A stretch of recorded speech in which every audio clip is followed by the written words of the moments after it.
আলেম ওলামারা আমাদেরকে ঠকাইছে, আমাদেরকে হক থেকে বঞ্চিত করে এদেশে যারা হক প্রতিষ্ঠা করতে চায় সেই হক তো এদেশে কোনোদিনই প্রতিষ্ঠা হবে না।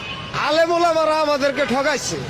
ওই আল্লামা মামুনুল হক বলেন, ওই মিজানুর রহমান আজহারি বলেন, এরা আমাদেরকে ঠকাইছে। কিভাবে জানেন? যে ওনারা বলে যে খেলাফত এদেশে প্রতিষ্ঠা করা হবে, হযরত উমর রাদিয়াল্লাহু আনহুর শাসন ব্যবস্থা বাংলাদেশে আনা হবে। তো হযরত উমর রাদিয়াল্লাহু আনহুর আমলে তো একটা পাহাড়ে একটা দুর্গম মানুষের খবরও তিনি জানতেন। আর আমরা যে চোখের সামনে রিক্সা চালক নিপীড়িত হইতেছি, ওই আলেম ওলামারা তো একদিনও কয় না।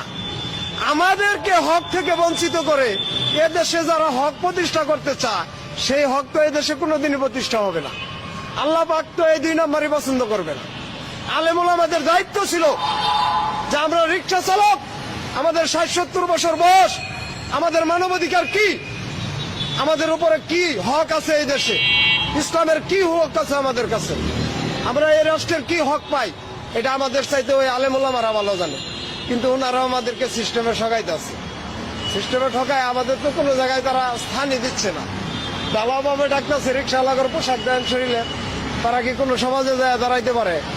আলেম ওলামারা কি এটা দেখে না? হযরত উমর রাদিয়াল্লাহু আনহুর সময় তো কেউ বঞ্চিত হয়েছে না। ওই খেলাফত যদি এই দেশে চলে তাহলে আমরা রিক্সাওয়ালারা বঞ্চিত কিভাবে হলাম? আল্লামা মামুনুল হক কি জানে না? ওনার মার্কা হইল রিক্সা। আল্লামা মামুনুল হকের মার্কা হইল কি? রিক্সা।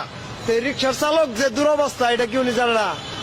উনি আজ পর্যন্ত কোন একটা ওয়াজে বলছে যে আমাদের দেশে 70-75-80 বছর বয়স্ক একটা রিক্সা চালক, তাদের মানের অধিকার কি? আল্লাহ প্রদত্ত ভূমির কি অধিকার তারা পাইছে? তারা কি বলবে না?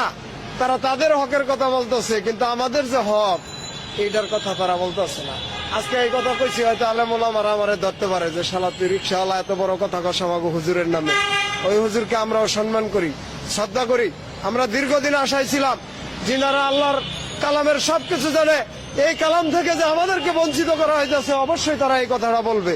কিন্তু দুঃখের বিষয়, ওনারা আমাদের এই যানবাহনকে মার্কা হিসাবে তৈরি করতেছেন, কিন্তু আমাদের যে দুরবস্থা এ ব্যাপারে কোনো কিছুই বলতেছেন। আর কার কথা বলবো? আমি তো শেখ হাসিনা, খালেদা জিয়া, অমুক তুমুক কারো কথা বলি না। কেন? ওই নির্বাচনী ইশতেহার যখন আচরণবিধি ঘোষণা করে তখন কিন্তু নির্বাচন কমিশনই লিখে দেয় যে ভোটার না নেওয়া কয়টা রিক্সাওয়ালা করতে পারবো। তাহলে এটা কি ওই এমপি মহোদয়রা জানতো না? তারাও জানতো। তো সবাই মিলে একটা জাতিকে ঠকাইতেছে। আমি একলা বলে কি এটা পার করতে পারবো? তারপরে আমার যতটুকু সম্ভব আমি বলতেই থাকবো।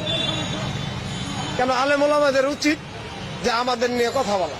আমরা হক বঞ্চিত, আমরা মৌলিক অধিকার বঞ্চিত, মানব অধিকার বঞ্চিত, রাষ্ট্রীয় সেবা বঞ্চিত, সমস্ত সুযোগ থেকে বঞ্চিত, কিন্তু তারা আমাদের কথা বলে না। তারা আমাদের কথা বলে না। এখন আমার কথা হলো, আমি আপনাদের মাধ্যমে কথাগুলো জাতির সামনে তুলে ধরতে চাই। আমি কারো উপরে অভিযোগ করতে চাই না, আমি কাউকে দোষারোপ করতে চাই না। যেহেতু দেশ নতুন ভাবে স্বাধীন হয়েছে, এই নতুন দেশ, নতুন স্বাধীনতা সবাই সমানভাবে ভোগ করবে। আমাদেরকে বাদ দেওয়ার যে পায়তারা করা হইতেছে, আশা করি জাতির সামনে এই পায়তারা দেশবাসী মেনে নেবে না। যেহেতু আমরা তাদের দুর্যোগে পাশে থাকি, সমস্ত দুর্যোগে আমরা তাদের পাশে ছিলাম। এই যে করোনার মধ্যে যে দুর্যোগটা ছিল, বাবার লাশ পোলায় ধরতে চাইছে না, আমরা কিন্তু হাসপাতালে নিয়ে গেছি।